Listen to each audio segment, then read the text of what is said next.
Well, I like to think that we already explored everything,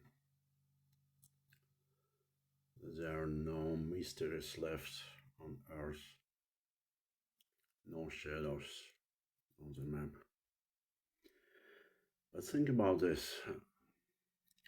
Just a few hundred years ago, people in Europe didn't even know another half of the planet existed.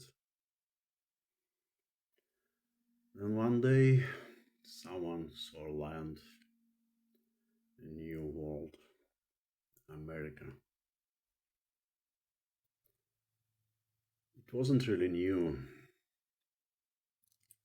Of course, it was already full of people, life, stories, and civilizations. But we call it a discovery. We give it a name, we claim it, and we change it everything for those who were already there. That's what humans do. We explore, we name, we conquer, and we rarely stop think what it feels like to be discovered. And now, just a few centuries later, when our maps are complete and the oceans are crossed, we've started looking up towards the stars.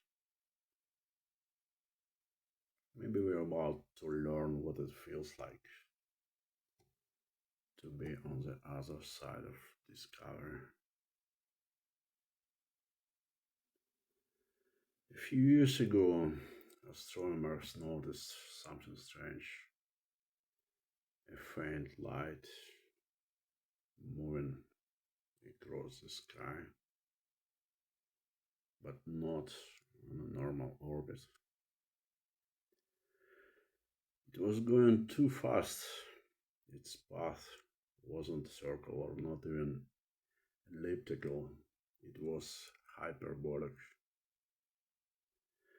meaning it came from outside of solar system. They call it 3I Atlas, the third known interstellar object ever seen. Before it, we had Oumuamua, that mysterious cigar-shaped rock that tumbled like a message we couldn't decode. And then 2I Borisov, a comet from somewhere far beyond. But 3I Atlas was different. It was brighter, more massive, ancient, maybe older than the sun itself. 10 billion years of traveling through the dark. Imagine that. Wonder that was already old when our world was still dust and fire. It passed through our system silently, almost invisible to the naked eye. But for a brief moment, humanity noticed. A visitor from nowhere. A reminder that our sky isn't empty, it's just quiet. When scientists looked closer, they found something even stranger. Most comets release water vapor when they get close to the sun, like melting snowballs, leaving trails of ice and dust behind them, but not Atlas. It releases mostly carbon dioxide, much more than water. A signature of chemistry written under completely different stars. That means it was born in a place where the light, heat, and elements were unlike anything we know. It's like finding a seashell in the middle of the desert. You know it doesn't belong here. And it makes you wonder how many of these travelers pass by unseen, how many ancient objects drift between systems, carrying the dust of forgotten worlds. Maybe each one is fragment of something that once lived, a planet that died, a civilization that burned, or just a frozen memory from a place no one remembers. Maybe 3i Atlas isn't just a rock, it's a story, one written before we were even born.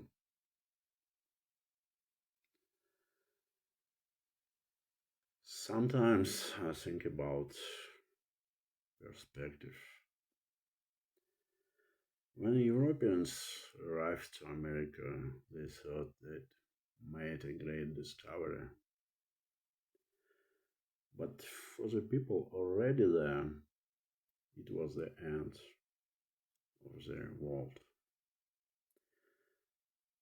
Two civilizations met, one stronger, one weaker. And what followed was called progress, but it was also destruction. So, when I look at the story of 3i Atlas, I can't help but imagine what if that's us one day? What if someone else finds our planet not to visit, but to claim, to study, or even to change it? We think of alien life as something strange and dangerous, but maybe it's not monsters we fear. Maybe we fear ourselves because we know what we did when we discovered a new world.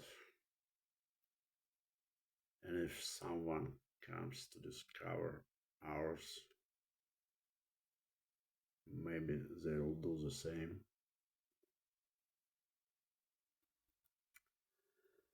Maybe that's what 3i Atlas really is. Not a ship, not a message, not even a life, just a reminder, a message written in motion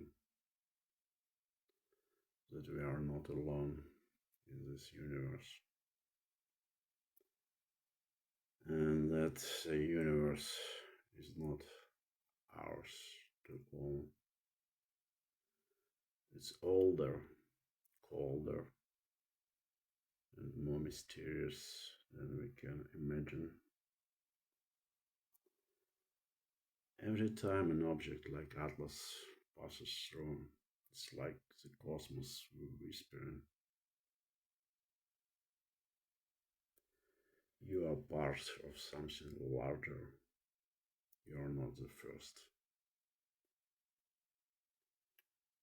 and you will not be the last.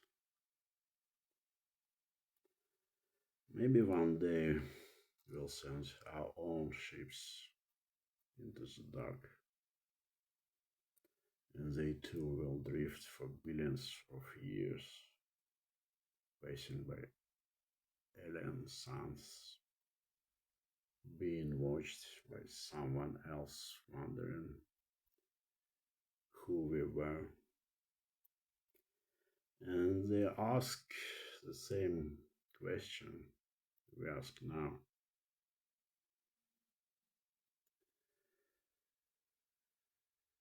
Was it just a rock, or was it a message from a beautiful, fragile mind somewhere far, far away?